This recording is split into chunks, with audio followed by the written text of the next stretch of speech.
buat itu Kak official. Tadi ada Mas Dewo tag video katanya mau jingle lah kamu kelihatan tuh. Jingle ini kan ITK. Oh enggak. Jingle apa jingle? Tadi Padil nyanyi soalnya. Lihat aja. Guys, kalian mau lihat couple baru. Kayak gitu. Aku kasih spill dikit. Mahal Imam. Mahal.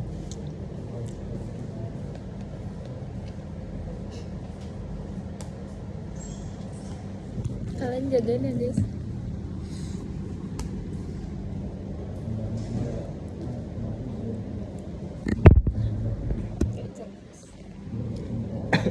Ya kita bakal unboxing tasnya Imam ya. What's in Imam? Jadi ini kulit ya, kulit tasnya pakai Kulit asli. ada batik-batiknya batiknya. Terus di sini ada charger Ugreen. Terus ini sambungannya Type C ya. Karena dia 15 guys. Ini ada kunci, kuncinya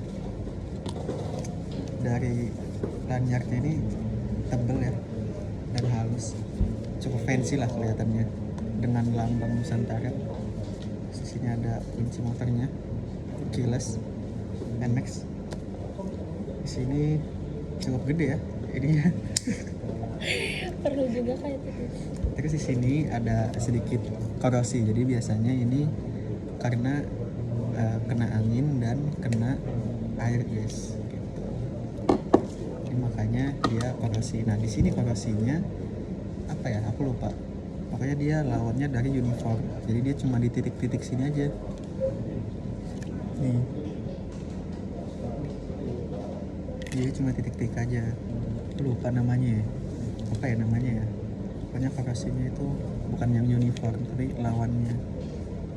Tuh, cuma di titik-titik aja. Jadi bisa jadi kayak cuma sebagian yang kena air gitu kan. Terus dia jadi korosi.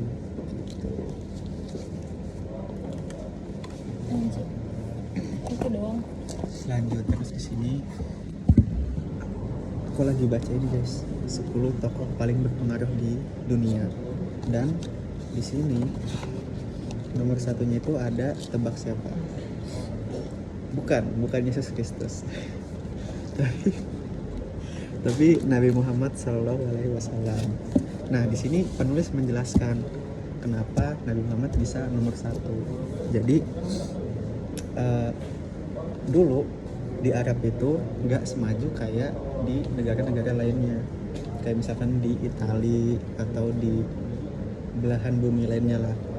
Karena bahkan di Al-Quran pun itu dijelaskan kan kalau misalkan Arab itu lagi di masa jahiliyahnya. Jahiliyah itu di masa kebodohan gitu. Jadi kayak orang tuh buang air itu sembarangan gitu. Kayak ibaratnya kayak gitu. Terus juga masih nyembah berhala dan lain-lain. Nah di situ lahirlah Nabi Muhammad gitu kan. Nabi Muhammad sebagai pemimpin agama yang baru. Jadi dari situ dia berdakwah lah. Jadi tulisan-tulisannya udah itu namanya Islam. mengembangkan agama Islam. Namanya juga Islam. Namanya gitu. Dari dulu. Maksudnya? Agamanya udah. Iya. Jadi dia muncul, Islam muncul. Iya dari. Dia tahu dari mana Islam? Dari wahyu-wahyu yang turun, ayat-ayat Al-Quran yang turun kan ke dia. Oh, dia diturunkan ayat-ayat gitu. Iya, jadi kalau di sini penulis tuh ngasih tahu kalau misalkan wahyu itu turun ke Nabi Muhammad, terus Nabi Muhammad tuh menulis Al-Quran. iya. Gitu. Pertama ayat pertama itu kan al-alaq kan. Ini malah out of topic nih. Tapi ini awal mulanya, maaf ya kalau salah.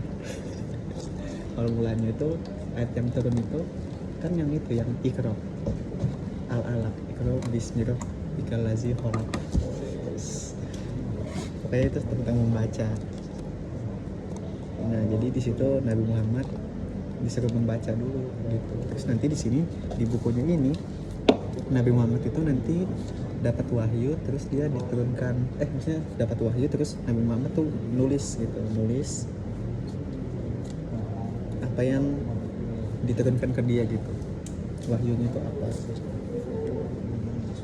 Terus nanti dikumpulin setelah Nabi Muhammad wafat, baru itu dikumpulin dan jadilah Al-Quran, disatukan gitu.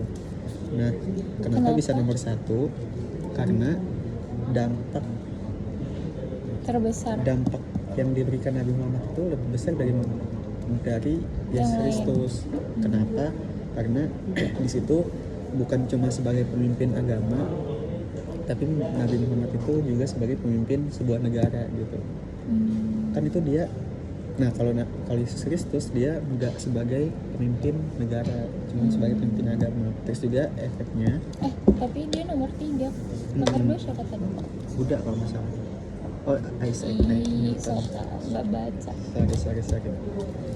Nah, terus kan di situ Arab tuh cuma negara kecil gitu awalnya, negara yang cukup tertinggal lah dibanding yang lain gitu kan. Nah, tapi di situ dari dakwahnya Nabi Muhammad, awalnya kan dia dakwah itu pertama di Mekah, cuman dia nggak dapat respon yang baik lah, cuma dapat pengikut sedikit. Terus dia hijrah ke Madinah. Nah, itu dia baru dapat pengikut yang cukup banyak gitu, sampai dia dijadikan pemimpin negara di situ, pemimpin daerah lah, pemimpin wilayah. Nah, dari situ mulai perang sambil berdakwah, pertama ke Mekah dulu sampai dia dikuasai Mekah, terus juga pindah ke negara-negara Arab lainnya. Makanya sekarang negara Timur Tengah